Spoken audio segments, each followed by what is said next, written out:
Hello, hello, hello. I'm your beloved Count Nerdy. And welcome to my Leverty podcast. As the Greeks said, Orphanus in crepo. Something, something, something. Music builds to a crescendo. Winding on the right foot and strike a fuzzy. Well, you guys get the idea. Tell me that you're a Jim Carrey fan without telling me. Okay, welcome to Area Nerdy 1. I am Jimmy. I am Jarrett, and this is one of our more interesting podcasts because we have we got a kind of all around theme this time. As from the title, we're going to be talking about some interesting dark concepts and go over some of those.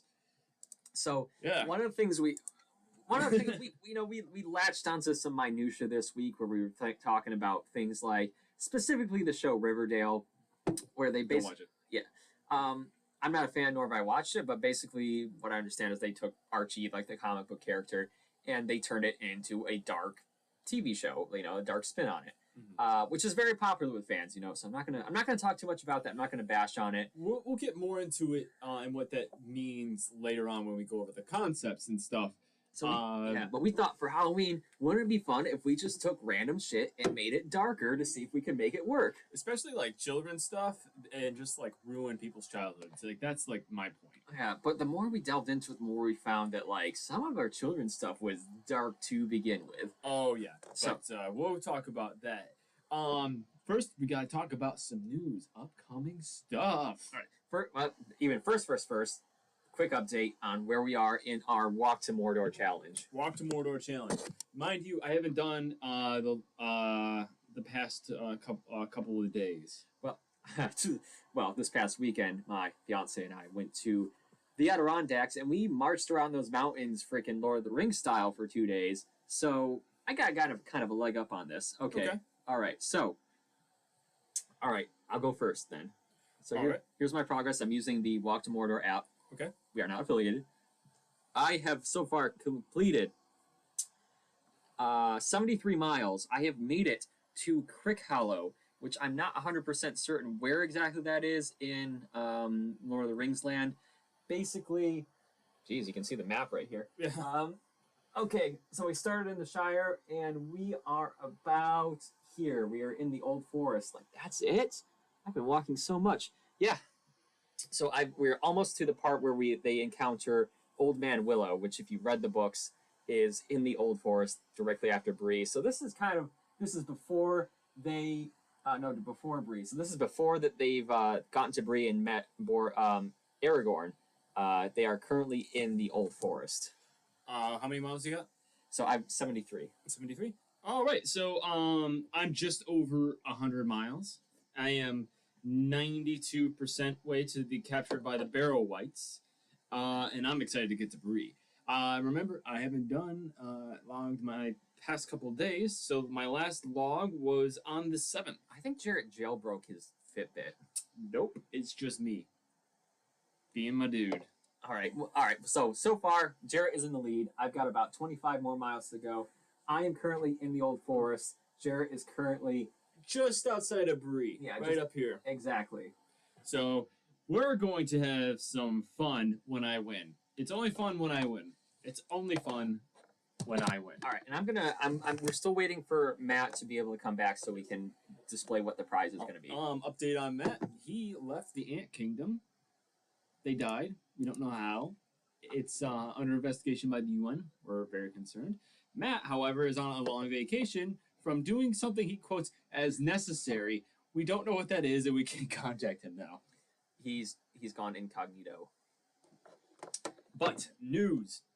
House of the Dragon released their teaser trailer. That's right. I saw it. You saw it. We all saw it. What do you think?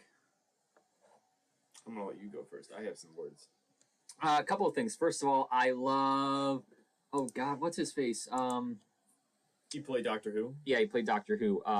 Yeah, and he played Philip in The Crown. That's how I know him. Philip in The Crown. Yeah, that's typing in. Yep, and you have to type out the whole thing. Just do the whole thing. It is played by not Edmure Tully, the first one. Tobias McKenzie? No, Tobias Menzies. That's Why don't you just look up Doctor Who, the hot one? That's all of them. Okay, Matt Smith. Matt Smith. That's such a simple name. How did I forget that? Yeah, that was Babytown Frolics easy. Okay, so Matt Smith is playing one of the Targaryens. He's great in everything he does. I'm super excited to see him do that. He's the wife of... You mean husband? Husband. Well, she's the queen, so she wears the pants in the family. Yeah. Of Rhaenyra Targaryen. Yeah. He's Aemon, right? I think so. Okay. Anyway, the trailer dropped. What do you think? I think it looks really good. I think it looks definitely a different feel than Game of Thrones was. I think Game of Thrones was a lot more. It's all over the place. Tons and tons of characters. Yeah. I think they're going to have tons and tons of characters. It looks like things might be a little bit more insular this time. It's going to be focusing more on the Targaryens just specifically and their power plays. Yeah. And it looks a little bit more intimate, and from the trailer it looks maybe a little bit more fast paced. Okay.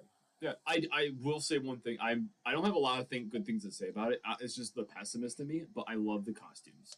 Yes. Very. Hell yeah. I like how they kind of, instead of going backwards in time with the costumes, they're kind of like leaping forward. It's kind of like a little bit of a twisted Elizabethan.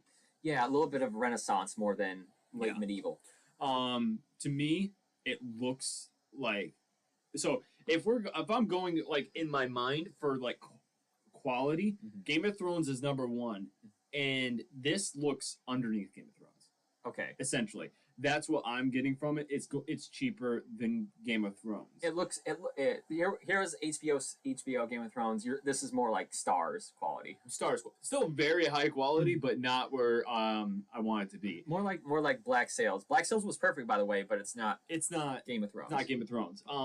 The real issue I have with that is because cheap. One of my favorite shows is just a little bit of Doctor Who because just how terrible it is. But the thing is, it has such big shoes to fill, but they're not just filling in the shoes of Game of Thrones. They're making up for season 8.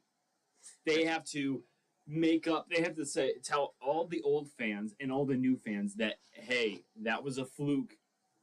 Come home to daddy. They got to keep churning out that merchandise too. That's how they're going to make up on this.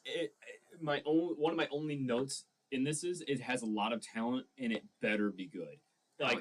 If the pilot doesn't blow me away, I don't think I'll watch it. I gotta be honest with you. Yeah, my biggest note is I like that they tried to go for a slightly more book accurate Iron Throne on this one. Oh yeah, it doesn't look so the best. By the way, it looks fine. Yeah, the book accurate Iron Throne is basically 30 feet tall pile of melted together swords, which they couldn't possibly make in real life for a set. But they decided to spread some swords out on the floor basically this time. The way I took that is that because every king takes over and then kind of redoes the throne room in their own image. Like Joffrey got it and did his thing. So when Baratheon came through, and he just took it all out because he wanted it to be more open for plays and stuff like that. Yeah. And that's kind of the way his court kind of worked. It was very open and chaotic. Yeah. Rather than, upfront and brutal. Right. And then Joffrey came in and put fire indoors, which is just fire. Just a hazard. I'm gonna put fire all around here. I just could imagine being a court, somebody in court and just walking through and just always going, "Fuck, hate this thing. Who leaves these on?" Tries to lean. Son of a bitch. Damn it! There's no leaning area here. So, what's next on the agenda? Next one is James Bond. James Bond. The thing about this one is, every time I look at information for it, people are saying this is it, the last one. And I'm like, is this for Daniel Craig? Or because I'm 99% sure it's for Daniel Craig, but of course that was the Spectre. Yeah, was supposed to be the last one. Or is it are they retiring the character for right now? That's a good question. Honestly, it remains to be seen because I don't know if they had originally planned that. But so they made about $90 million in the box office this weekend, which is high for what movies are going for right now. It's still on the low end. But for a pre-pandemic movie, that's super low, especially a James Bond movie. So we'll see if maybe they're like, okay, maybe we're gonna shelf this for a while. Yeah. Until it gets hot, until people get nostalgic and it gets hot again. I when we first talked about this, when we first saw the trailer, I'm really excited for this. It's kind of like a return to form for James Bond. No more of this gritty like villains. It's like the world is on the line, with space lasers. I kind of like that. I want that. I want to see that back. That's true. Like, with James Bond with this, the sets and like the music and the cars, you think that it's gonna be this really slick, really cool, really awesome, and then you watch the movies, especially the original ones, and they're super campy. Like, you cannot get away from that fact. They are super campy. Honestly, every time I watch the old ones, I'm like, I just want to just skip right to the end where I see like the villains' bases. There's like waterfalls inside, and like like out of everything in the budget of these villains, like hiring goons, killing people, they put in interior designers. Yeah. Like there's teams from like Queer Eye for the Straight Guy going in there and saying, this needs a waterfall, and there needs to be a piranha fish tank over yonder. He's got an entire, aquatic, biology experts in there, because you know how freaking hard to upkeep piranha tanks are? They're insane. And then also, Moonraker was just in the middle of the forest. Like, that, I'm more impressed with that than the whole, like, space station.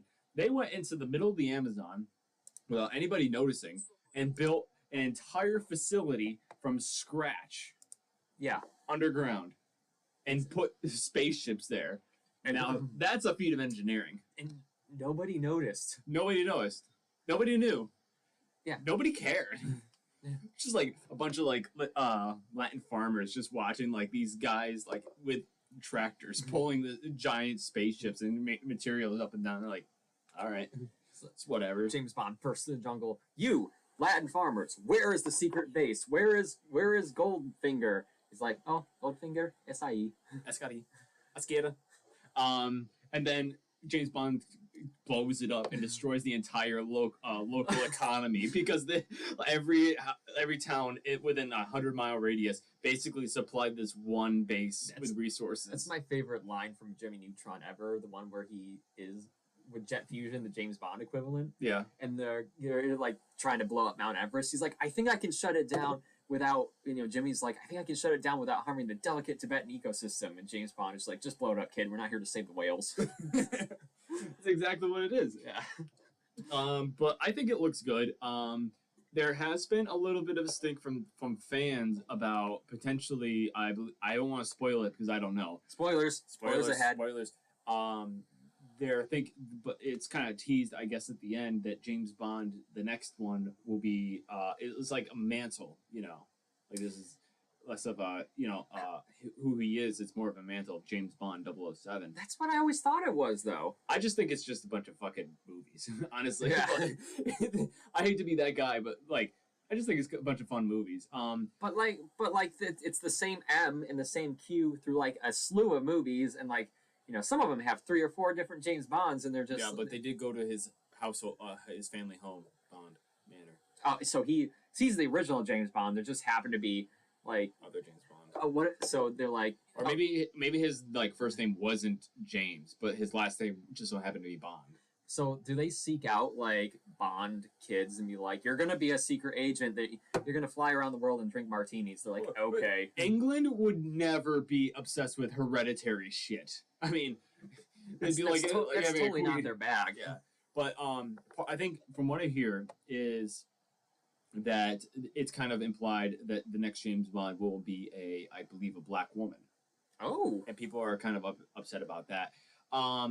What I think about it is that James Bond is a fictional character. He could be played by a houseplant if they really wanted him to, being a female or a African American or any ethnicity, race, creed, or gender. Doesn't really matter. The only thing I care about is that they're good actors and they're going to care about the role. If they can tell a good, compelling story that entertains me for an hour and 30 minutes, I am good. Take my $15.99, dollars and give me a pair of 3D glasses. Yeah. But I'm excited. I will spend $49.99 on a bucket of small popcorn. A bucket? You say a bucket? Yeah, a bucket. So, what else we got on the agenda? Maine. a bucket of popcorn with pieces of lobster, a bucket. No, you're thinking of Boston. Damn it. So yeah, so it's a bucket of popcorn, but then you sprinkle it up with a Sam Adams. Old Bay. No, that's Maryland. Fuck. God. Okay, you quit talking about your coastal towns, your East Coast towns. God. Last one I want to talk about: New Home Alone coming out on Disney Plus. I don't have an image for that, but just imagine this in your head. You know what? Actually, don't even acknowledge this thing's existence if you guys are listening to this. It's a Disney movie. It is the safest, easiest thing they could have done, and I hate it. I would rather watch Home Alone 3 and 4 at this point. It does have the kid from Jojo Rabbit in it, though, Yeah. the best friend. I do appreciate that, but other than that, I don't. It's a Disney movie. So I recall. Why are we talking about Christmas at Halloween? So Because slowly but surely, Christmas is starting to encompass every single day of the year until our entire lives are just a capitalistic structure based around one holiday. Lighten the hell up, Jarrett. God. So, I recall. So, Why do you have me on this show if I'm just gonna be like this? I recall many years ago, they came out with A Christmas Story 2. This was probably maybe 2015, I want to say. And that was, and I'm not going to mince my words, a heaping pile of garbage. It was terrible. Awful. And I thought to myself, why the hell would they even allow this to come into existence? Oh, it occurred to me, the copyright of this movie, the original movie, was probably up, and they needed to regenerate something. That's what happens sometimes. The properties, if the copyright is about to expire, they have to come up with something new and put it out there in order to reset the clock, so to speak. So I think that's what happened with this one. They had to throw together a Home Alone movie. But the thing is, like, it's such an important property to like many people, and it's like the one of the staples of the holiday season.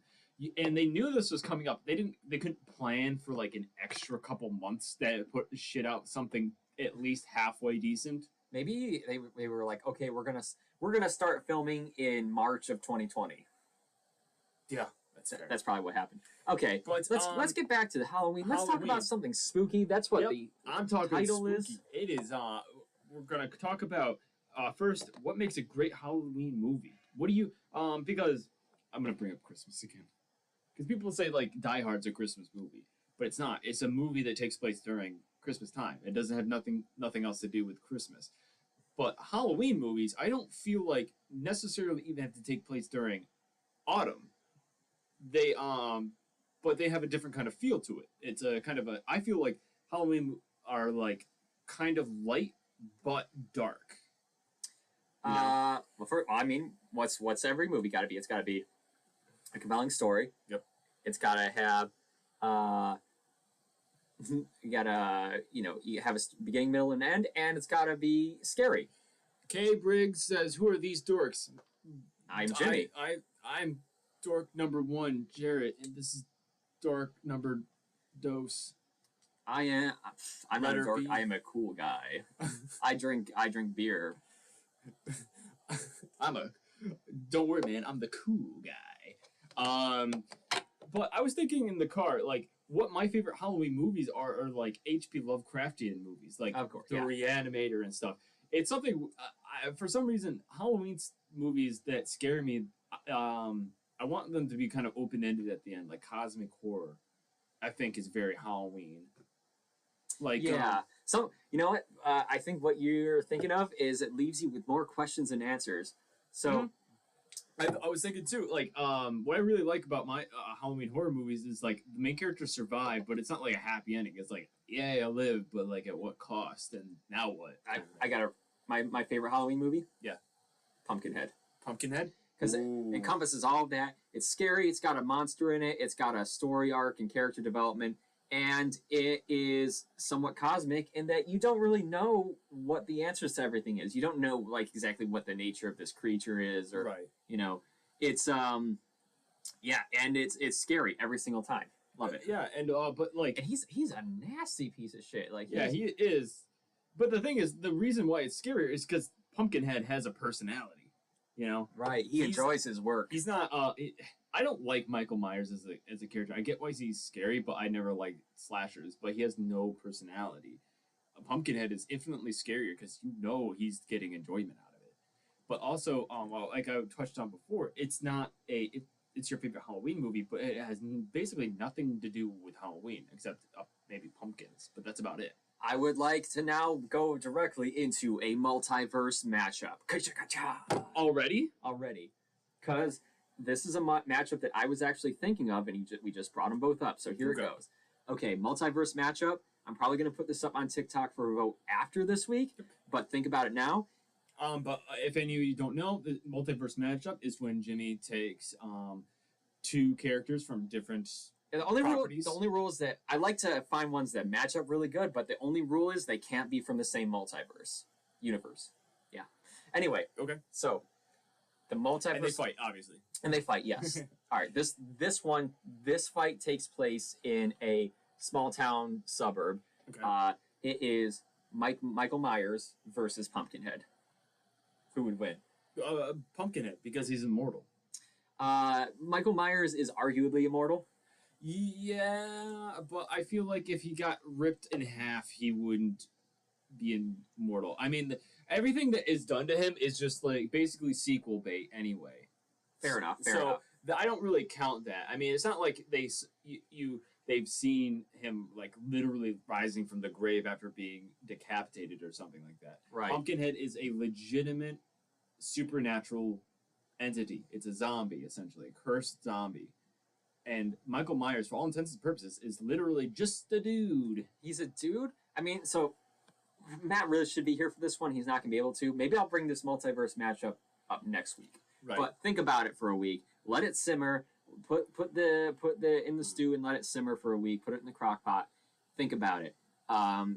Like I said, Pumpkinhead's my favorite, but I think Mike Myers, he's got too much of an X factor. Yeah. We don't know why he is able to come back all this time. We don't know. Sequel bait. Yeah.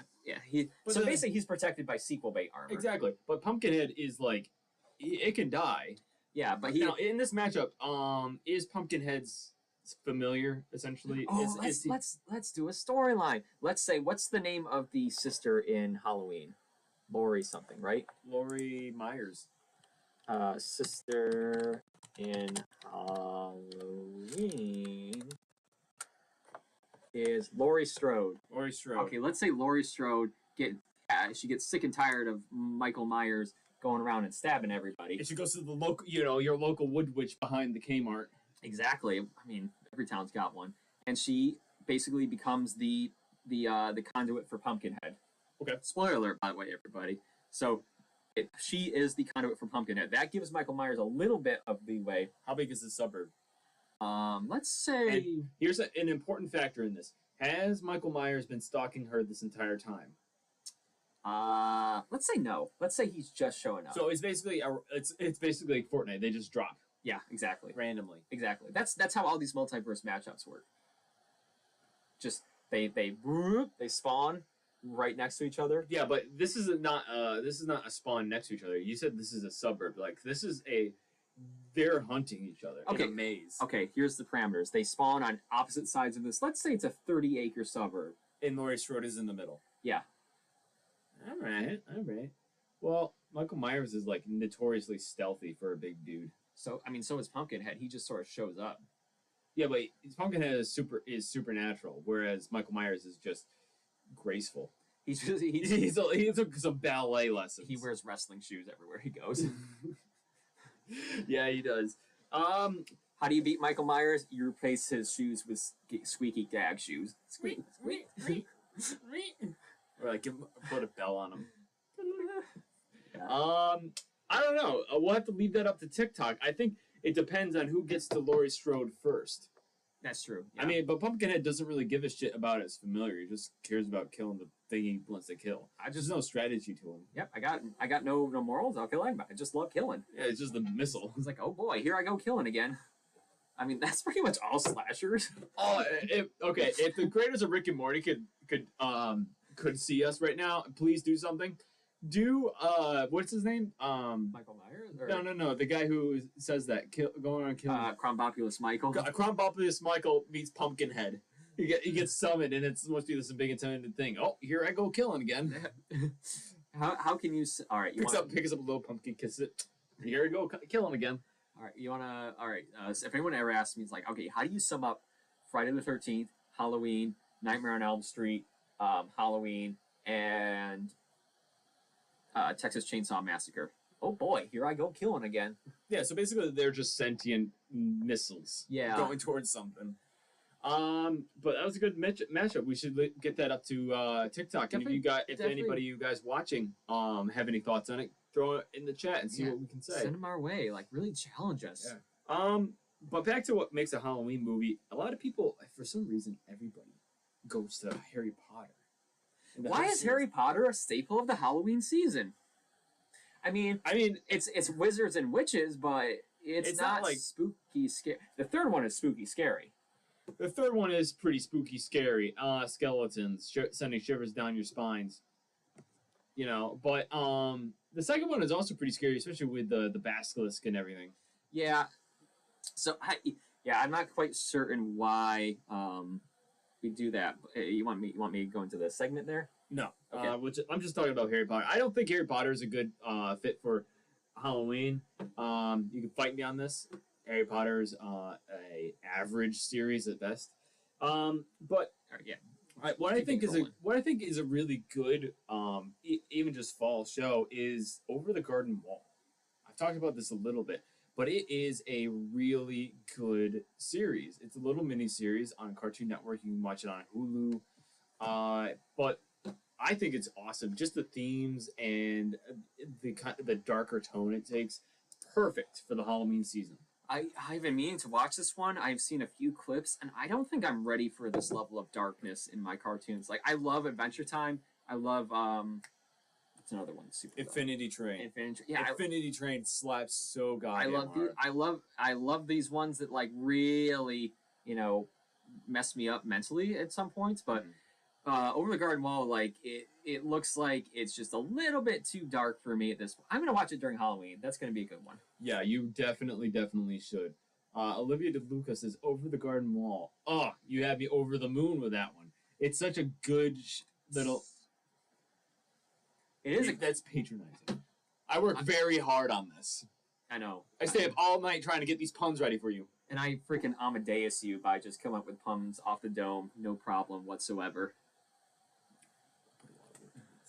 You know? Yeah. My soul. I believe it. That's what's so sad about it, though, honestly. That's right. So. But also the voice acting, all the characters are just so lovable. And the art style is really good, even though it's pretty simplistic. Exactly. All right. Do we have anything? You know what? Let's get into the main juicy part of this segment. This is the show. The succulence of it all. So, like I said before, what we really latched onto this week was something like Riverdale, where they take a random cartoon and they make it dark and brooding. And we were thinking, okay, what could we take just a bunch of just a random cartoon and we're gonna try to spin it as dark as we can. Okay. So I pulled up someone created a website that just generates a random animated show. You click generate, it just pops up a random animated show from whenever in history. Okay. So I'm gonna click it. We're gonna see if we can run with this bad boy. Okay. All right, give it a run. But the only thing is it can't like Riverdale. I think is more of like a crime drama dark. Yeah. So anyone haven't heard of like Riverdale or anything? It is all the above. It's horrible.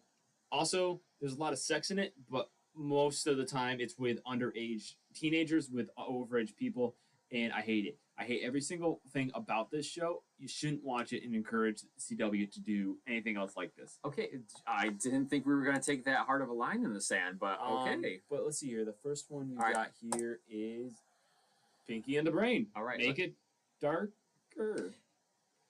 Pinky and the Brain, you make that darker, it's just Secret of Nim. Secret of Nim 2. Where it's just, if for some reason, they took Secret of Nim, they turned the quality down to 360p, and then they made it a musical for some reason. A shitty musical with basically Pinky and the Brain. Yeah. Yeah. So we're off to a screaming start here. So really, any cartoon, you make it darker. It Also, comes out a Don Bluth movie. To be fair, also, this is from the '90s. A lot of the cartoons from the '90s were already dealing with some pretty heady material because the Cartoon Network, Nickelodeon, and even to some extent Disney just didn't give a fuck. Well, they honestly, yeah, these types of these cartoon only show like channels were not super popular at that point. Like people weren't paying as much of attention, and they were smaller and somewhat less corporate, so they could get away with shit like this. If Courage the Cowardly Dog comes up next, I mean, we just gotta go again. All right, you want to put money on that because I'm about to click. All right, Rick and and Morty. Already dark. Already dark. All right. That's just if you want to make it more realistic, it's Back to the Future. Yeah, just make it live action, and it would be way too dark. Michael Cera, and then like. Who do we have? Oh, what's the, from Curb Your Enthusiasm? What's his name? Larry David. Yes. Marty, you gotta come with me. Jeez, I don't know, Rick. Yeah. Okay, Archer. Already super dark. These are all dark. Darkwing Duck. Darkwing. Let's do this one. Oh, you freaking. Okay. All right. I have a question. Get Frank Miller on the phone. I got it. All right. First of all, Darkwing Duck they're humans first and foremost. Okay. And Darkwing is grappling with the death of his wife and daughter in front of his eyes by Negaduck. Okay. You went the dead family route. They're always dead family routes. You went full on Punisher with that one. Yep. Okay. And he becomes a vigilante, clipping the wings of all the bad guys in his city by literally breaking their arms. So they don't really mention it, but apparently Gosling, the girl who's his adopted daughter, her parents were actually killed by like the first villain on the show. Really? Yeah. Who was voiced by Tim Curry? It was the bull guy. Wow. Yeah. Wait, I thought it was his niece. That was his niece. No, it was his adopted daughter. Oh. And there was an episode where where Gosling goes in the future where. Oh yeah, in the dark, and he's like a dark Darkwing. Yeah, darker Darkwing. Darker wing. Offset Blackwing. Yeah. But let's see here. What's the next one? All right, let's see here. Johnny Bravo. Ooh. Okay, so this one you just make it like He's just a serial sexual harasser. I mean, in the show he tries to be, but the thing is, all the women are too self-aware and too strong and confident to for him to ever do that. The thing is, I think. Wait. Johnny Bravo Dark is you. What do you mean? I don't get the show, you. Oh, I thought you meant me. No. I was like, no. Yeah, it's you. I'm not the world's greatest himbo. No, thank you. But yeah, you're right. Basically, Johnny Bravo, if you make it super dark, is you. Yeah. Well, what do I do, finger puppet? General Sherman, follow your heart and burn Atlanta. God, that whole show slaps. He's like. And it works too. It's like, oh baby, my best girl is going through the city. I better follow her. I need a clever disguise. Puts on a baseball hat. Perfect. She'll never see me now. Wait, have I seen you before? Yeah, you've been at the library and on the bus. Well, you gotta go reading, and then you gotta go back home. What am I supposed to do there, baby? Gets to the end. Wait a second, you're not the girl I put in this fish tank last time. God. Okay. Good thing I have somebody in the restraints this time, because last time I was in it. Gotta keep quiet, otherwise Mama will hear it. Also, you bring up that Johnny Bravo lived with his mom the entire time and nobody thought that was weird? You know, Johnny Bravo, was the example of, what a toxic masculine guy would be if he wasn't actually so wholesome and, a good, nice person. Johnny Bravo always respected the girls' wishes when they rejected him. That's true, yes. So he has the worst and best parts of masculinity. He's toxic masculinity without the toxic part, Yeah. He's something that tastes bad at first, but then you like it. Because they got to get past his shittiness. Exactly. Mama warned me about girls like you, and she was right. I'm hoping she was right. All right, I'm going to generate a new one. Family Guy. Ugh. Can we not? Yep, next. Samurai Jack. Already dark. All right, come on, generate. Dragon Ball Z. We can do this one. Dragon Ball Z Super. It's just Dragon Ball Z, but you add some spine ripping out. So, Mortal Kombat. Is this thing? I think that all we're doing really is Just creating other. Yeah. Wait. Dragon Ball Z. Okay, a little bit dark. How about every time they use their like chi, they sap the life force from their home planets. That's killing right. more people. That's right. Yeah. Killing their species. So as Goku, like just because Goku's like the only person that's ever really come from Earth that's really powerful. As he uses his power, they unwittingly become what do you call it? They exterminate the human race off of the face of the earth. Yeah, and make it really Junji Ito in the artistic direction they take with it. I'd be down with that. Oh yeah.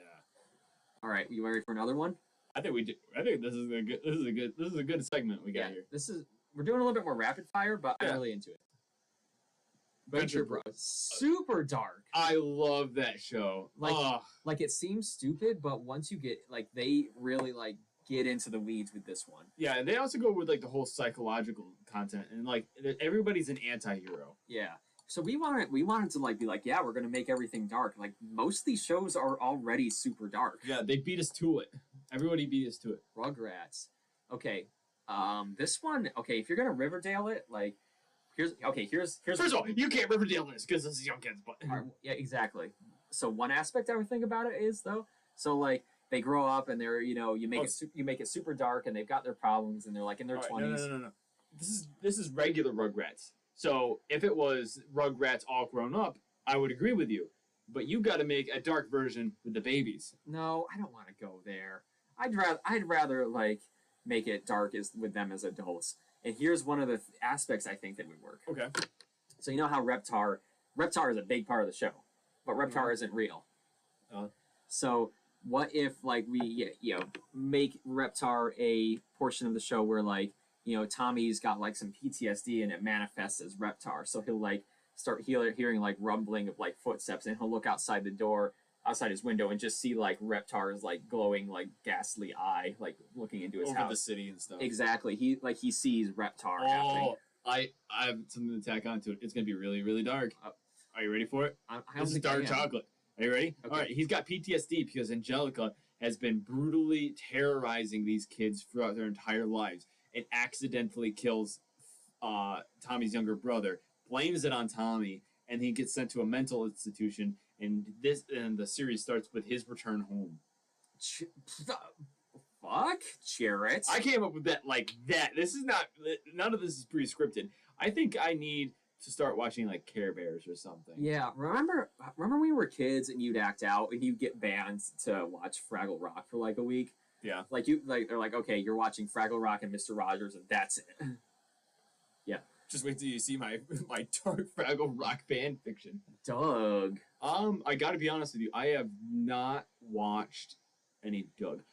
We did watch the Doug movie. That was dark. That had a swamp monster in it. Yes, for some reason. Yeah. Beavis and Butthead. I've never seen any of them. Honestly, if you just played this where they grew up and their lives are exactly the same, that's dark enough. All right.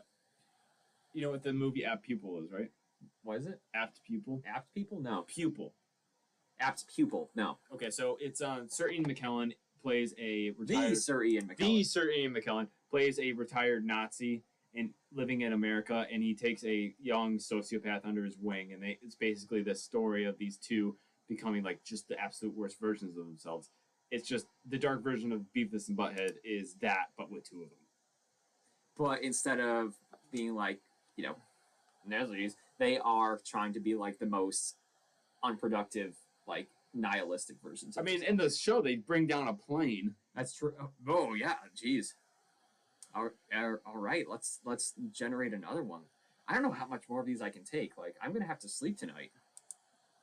Spider-Man the animated series. Oh, isn't there there's just a dark version of Spider-Man where he's a serial killer anyway? Yeah, just Marvel Zombies and shit. Yeah, Marvel Zombies and shit. Adventure Time, already super dark. Yeah, I feel like Adventure Time actually wouldn't be good if it wasn't the tone it was. was anyway. Right. So I don't think darker. And also, if you want dark Adventure Time, just watch the Stakes arc.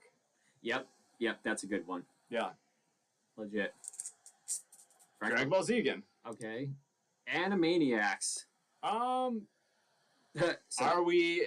Is this limbo or death, or are we just in Ohio? so yeah. That's from Animaniacs. Ohio doesn't exist. So, what I think that that is a sketch show essentially. Yeah. With cartoons, so I don't think we can make it dark because doesn't lend itself to a story. I'm not going to give you the granular details of it, but here's how I would restructure it. So make it kind of a crypt, a Tales from the Crypt style show, where instead, like, the Animaniacs are like dark chaos entities that reside within the water tower, and when they're released, the shows get super dark, and it becomes Animaniacs. Dark. Next one. Samurai Jack again. I thought this was supposed to like generate Gravity Falls. Okay. Watch the last episode. Tell me this show isn't dark. Sprinkle in a little bit more. You take Gravity Falls. You sprinkle a little X-Files on it. A little bit of Supernatural. Blind well. Cook it 350. Bada bing, bada boom. Just make it a little bit more bloody and swearing. Okay, I'd be down with that. Yeah, get Mike Mignola to do the comic book version. Yeah, I'd be down with that. Beavis and Butthead. What is with this? DuckTales. Actually, the new DuckTales is pretty dark. Yes. Yeah. So the basic premise of this is the nephews travel with their uncle to find different places and stuff. Oh, have you ever seen the concept art on the internet where it's like the DuckTales crew, but they're bank robbers? I have not seen that. Oh yeah. Where like they're like wearing like the multicolored hoodies and stuff. Yeah. So I would think it would be like that. That's them. They're building up right. Instead of being like going on adventures and stuff, they're going around the world and stealing stuff, stealing shit. Yeah. Yeah, and like they're like a force of chaotic neutral going around the world, doing that. I'd watch that. I'd watch the shit out of that. And like Scrooge McDuck, like Huey, Dewey, and Louie, like their characters, they take off their masks and stuff, but Scrooge McDuck never does. Though he goes on their missions and stuff and helps them out and stuff, you never find out who that is. And they call him Uncle Scrooge, but they know he's not their uncle, but it's never explained why they call him that. Yeah. Okay. I'd watch that. All right, one more. Okay. One more? Okay. The Flintstones. That's just Jurassic Park. The movie was pretty bad. It was pretty dark. It was pretty bad. Yeah. How would you do this? Okay. Oh wait, Dark Flintstones is just freaking primal. Yeah. Like Andrei Tarkovsky, Samurai Jack-esque, like Adult Swim cartoon. Except here's the thing. All right, Flintstones. It's about a society that enslaves sentient animals that can talk and have feelings. It's iRobot with freaking saber-toothed tigers. iRobot with dinosaurs. I would watch that. Yes. Okay. These are some pretty dark concepts. This is dark. Also, we gave a lot of ideas to the CW to ruin shows. Once they get done ruining Powerpuff Girls, I'm certain they'll be knocking on our door asking for it. If there's an incest plot line on that, I'll burn this world down. I can't do it anymore. Yeah. So this. That's, if anybody doesn't know, that's a big plot line in a lot of CW shows and a lot of darker shows, is throwing in a incest plot line. It's really weird, and it's odd at how many shows it comes up on. Yeah, it's unnecessary at this point. Yeah. We're gonna talk about some other stuff. We're gonna talk about something way lighter, way cooler, and God. It is Hispanic Heritage Month. Yes. Last time I called it Latin Heritage Month because I was focused especially on Latin culture. Latin movies, especially, which is kind of hard because in our mainstream culture, we don't really focus on good Hispanic movies. It's a lot of Western stuff, which is kind of stupid because there's a lot of great stuff out there. Yes. And I wanted to talk about, because I don't know why I didn't get this last time, Kronos by Guillermo del Toro. That was one of his first movies he actually made. Is that Kronos with a K or a C? C. You just added I don't think I've seen this. Guillermo del Toro film. Yep, it's a vampire movie starring Ron Perlman because how could Guillermo del Toro cast a movie without Ron Perlman? It's really good, well acted, well written, everything. It's really, really good. It's based on and set in Mexico, which is something we don't really see a lot, especially in the United States.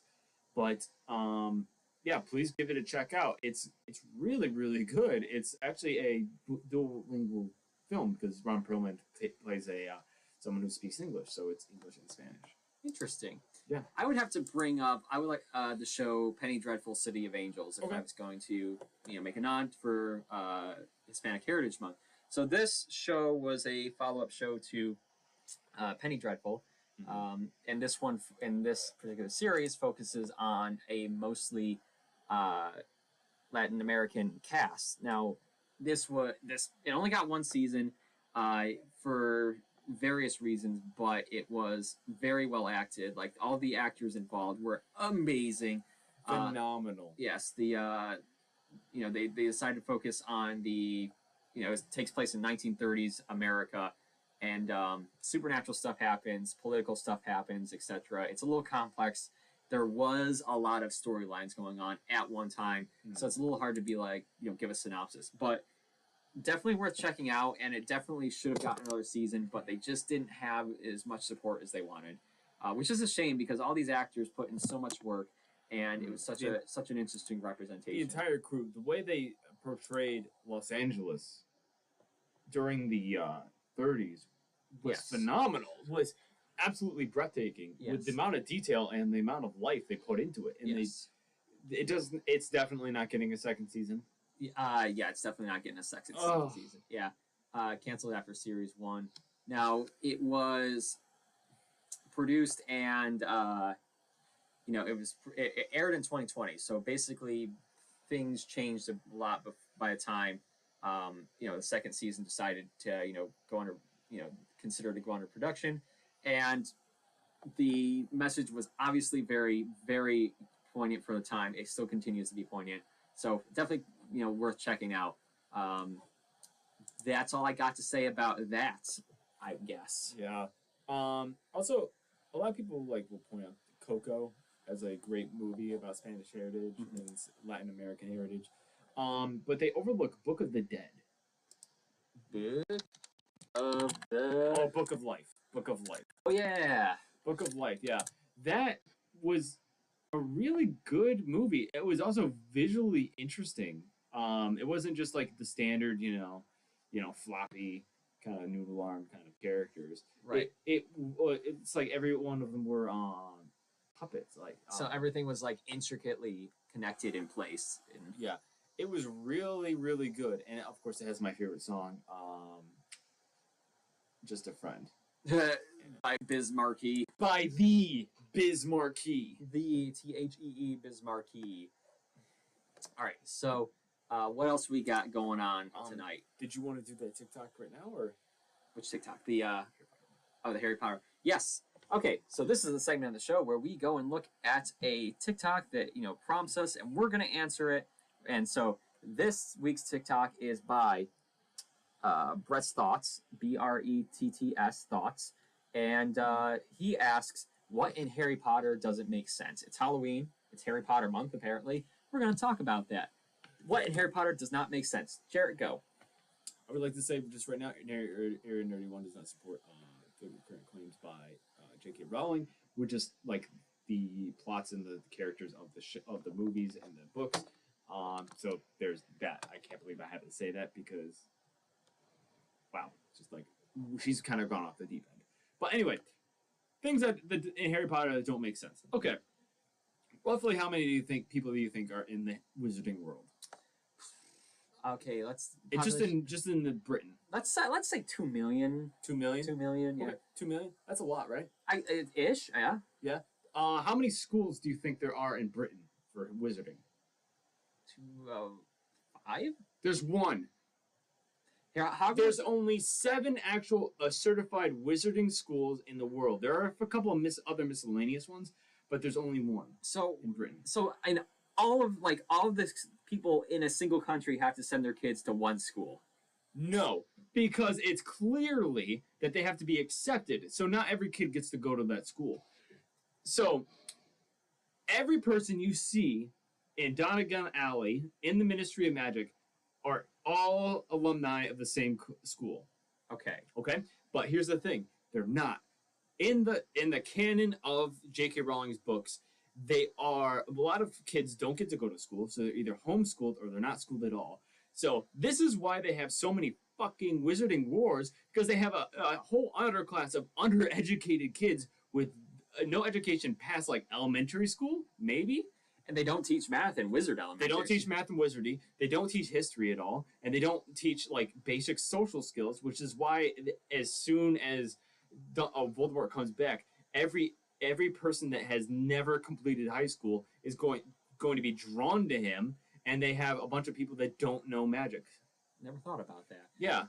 J.K. Rowling was not good at world building. She really was not. She didn't take a page out of Lord of the Rings. But that's something I don't really understand. So, and basically, there are 3 schools in Europe right now. The Hogwarts, the other 2 from the Goblet of Fire. The France one and the Bulgaria one. There's one in China, and there's one in Africa. I don't know if there's another one anywhere else. There's one in America. There's one in America. But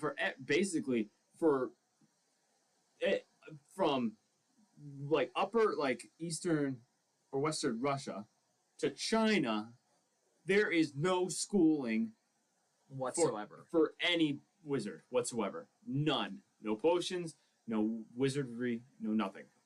They just all use wandless magic, apparently. Yep, exactly. Lots of gaps in that world building. Exactly. I also just want to bring up one more thing that doesn't make sense. Okay. Magical creatures, they're just animals. Yeah. Just straight up. Like, there's a beetle in our world that can spit liquid hotter than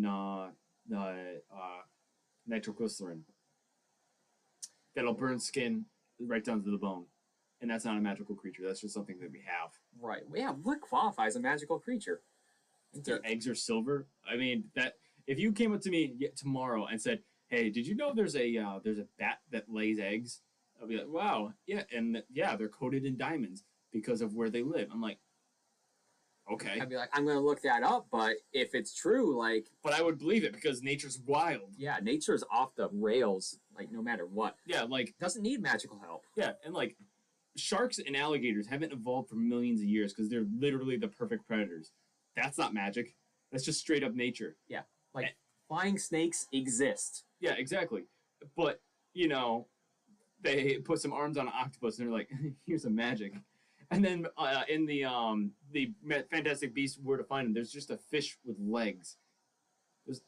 Okay. That's not a thing. That's not a magical thing. That's just a fish with legs. It's a fish with legs. Unicorns are... We have flying fish. Our Muggle fish fly. That's what Muggle snakes are. Flying fish. But like in Game of Thrones, unicorns are just like horses with a horn, which is just a weird goat. We've got freaking gazelles. That's a horse with 2 horns. Beat that, wizards. We got 2 horns, and they're everywhere. That's right. Yeah, I mean, yeah, we got deer. They got like 15 horns, and they're all over the place. That's not so goddamn special to you guys. Yeah, we got freaking giant mammals that eat themselves into sleep for the entire winter, and then wake up and they're just pissed. That's not magic. That's just tomorrow. Yeah, for us. All right, you want to hear mine? Sorry, I'm just gonna go off on 1 second. Okay, fine. Yeah, sorry. There are frogs that freeze themselves in the winter. They die, they thaw out, and then they're fine. No magic required. But it's not in Fantastic Beasts, so wizards don't give a shit about it. Electric eels can generate enough electricity to kill 10 people at the same time. All right, we're done with a Bill Nye Nature Facts. I watch all of the eyewitness shows, and this is why I'm able to do this. Anyway, sorry, what in the Harry Potter universe does not make sense to you? So, it's been stated that all the bad witches and wizards have come from Slytherin, right? Yeah, well, most of them. And nobody seems to care or look into it. I mean, in real life, if all of our war criminals came from Syracuse University, we'd maybe start to look into that a little bit. But like, isn't that like isn't that like a trope of young adult novels? Is like there's a when they sort them into their groups, there's always one that's going to be evil, like Dauntless and Divergent, or wow, you remembered. Okay. Yeah, one had a couple. It's super easy to write that shit.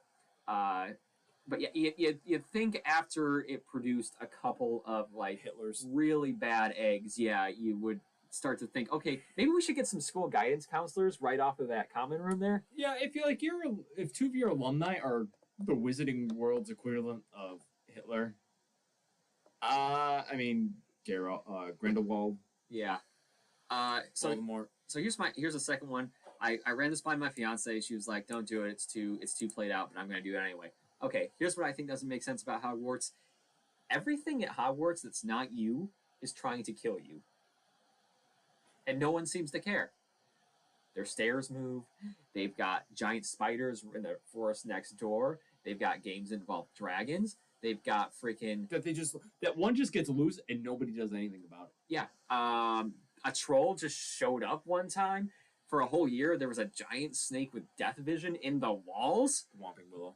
There's a tree that's entire existence is to put freaking students in traction. Oh, you know how like werewolves in the third movie and book are kind of like a metaphor for AIDS? Yeah, I think, yeah. They're just loose werewolves in the forest next to just so basically a bunch of wild people. Yeah, and then and so like someone went to Dumbledore and was like, hey, we have a student who's a werewolf. Can we do some sort of accommodations for him? He's like, yes, I'm gonna put a super dangerous tree on campus that is gonna body any student that gets near it. They're like, well, do we really need that? He's like, no, but we're gonna do it anyway. No. Also, everyone loves Hagrid, but he keeps bringing shit on the campus. He keeps smuggling in exotic animals. Remember in the third movie where he puts the blanket over that thing? It's a tremor. That's a tremor he's got, and it's just in his cabin, chilling. It's El Blanco. Seriously, it might be. It might be the prop from Tremors. Okay, I'm gonna go back and look at that clip. Okay. All right. Yeah. All right. But also, you bring up a good point. Pixies are just in the castle. Remember in the second movie where they get loose and they basically almost kill like a room full of kids? If those pixies have shanks, you know it would be a bad time. So remember in the first movie, Harry and Hermione, or Ron was there, knocked the troll out and it collapsed on the floor. And then the teachers showed up. They're like, "Oh, what'd you do?" "Oh, thank God." They're like, "Okay, let's go." They just left it there. They just left the troll there. Yeah, they all left. They all just walked out of the room and just left it there. Like, what is the oversight at this thing? Also, in the seventh movie, a student brought on a cursed object that basically almost killed a girl, and then it's never brought up again. Like, it's like there was... he basically almost killed a student with a necklace, and then bounced, and then no one was like, well, fuck. Maybe we should do something about this. I think it's time we all, we can enjoy these movies and books and whatnot, but we kind of have to collectively acknowledge that J.K. Rowling was not good at filling in the gaps in her world building. We are punching down. Amongst other things. Yeah. Amongst other things. We are punching down with this whole thing, but here's the thing. We watched this countless times. We were the kids that went and saw Harry Potter when it first came out. I got round glasses because I wanted to be the good old HP. Yeah, exactly. But the thing is, if you send your kids to that school, there's absolutely no way that there's only been one death of a student. Also, I want to bring this up. I don't know why no one else has brought this up, but that Moaning Myrtle has been trapped at Hogwarts her entire life. Her family doesn't visit her at all, and she's just there. And she didn't die that long ago. She didn't die that long ago. In Dumbledore's life, he knows of a student that died and is continuously trapped in a bathroom. I don't get it. Okay, let's start wrapping this up. No, you can't just... No. Yes, we can. Yes, we can. A child is trapped in a room in a building where she died, and nobody brings it up. Her no one cares. Is there something there to unpack? Possibly, but we are out of time, Jarrett. I am physically upset about this. Okay. I got this week's actual multiverse matchup I'd like to do, and I think we're ready to wrap it up. All right. All right. So this week's multiverse matchup is, in honor of Halloween, the Sanderson sisters of Hocus Pocus versus the Loki variant crew from the show Loki. The fight takes place in Salem. Are the Sanderson sisters on a time limit like they were in the movie? No. Okay, so I'm gonna go with the Lokis, simply because they have combat experience. Even young Loki has killed somebody. Right. Gator Loki can bite off a hand pretty easily. Right. The boastful Loki, it does wield a version of Mjolnir. Yeah. Okay. I'm still gonna go with you know what? I'm leaning a little bit towards the Sanderson sisters on this one. But the thing is, they have very soft magic. Most what they can do with their magic is create broomsticks and turn people into cats. But they need like a whole spell to do that. But and electrokinesis, hypnotic voice. Although hypnotic voice does work on children, but we don't know about magical beings. Yeah. So all right, this I think this is a good one because I feel like they're very close matched up. I think they both have the proclivity to like infight and turn. Like Loki's definitely going to turn on each other at some point, but these Lokis might not. Definitely boastful Loki, Bill. But he was in league with somebody that was already attacking. Yeah, well, as soon as it becomes convenient for them, they'll turn on each other. But the thing is, the Sanderson sisters were definitely thrown for a loop when a sprinkler went off, and original Loki can create an entire city. Yeah, but it's just an illusion. He can walk right through it. Yeah, but the Sanderson sisters don't know that. He water. And a TV screen. But the Sandersons have their spell book in this situation. They have access to all of their spells. But they would need to go somewhere and get ingredients for a lot of their spells to work. Possibly, like like one of like the one where they turned Thackeray Banks into a cat. They just disenchant. Yeah, I love how in that movie like a lot of their like everything's kind of based around like chanting and singing almost like although. At least Winifred can raise the dead. At least one dead. Yeah, necromancy. Holy shit! Yeah. Well, okay. Well, I'm gonna put all of this on TikTok. No, wait, hang on. The guy that they raised, he was cursed. Like they needed to do something to his body in order to bring him back. Possibly. Yes. So it's not like they can just go into a graveyard and then just raise their hands. Still counts as necromancy. And they can't go on hallowed ground, but does that count for every religion? Although they do believe in the devil. Yeah. They see classic Loki and they're like, Master! That could give them a edge up. I am saying my vote is for the Loki crew. Okay, all right. I'm going to lean towards the Sanderson sisters on this one, but I will put up this on TikTok. I'm going to list out their all of their strengths on either side, and we're going to let you guys decide. We're going to put that up right after this. Yeah, but tell us what you think. Sanderson sisters or Loki variants? Indeed. Wait. It is the 4 Lokis. Yeah, I'm going to go with all 4 of them. Still, my answer's the same. Loki variants. All right. Well, thank you guys so much for watching. This has been a very interesting, This has been a dark one. I'm sorry. The Rugrats one, I know I went a little too far on that one, but that's a CW show. This whole video was basically feeling dark. Might delete later. IDK.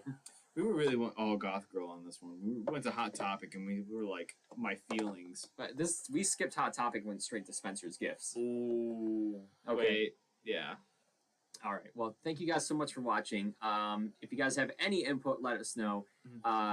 Message us either on our Instagram or Facebook for suggestions. And if you have just general questions, we will answer them on the show as well and give you a shout out. Just leave your name, your preferred pronoun, and your question, and we'll answer it for you. All right, thank you so much, Kay Briggs and Olivia, for watching and commenting.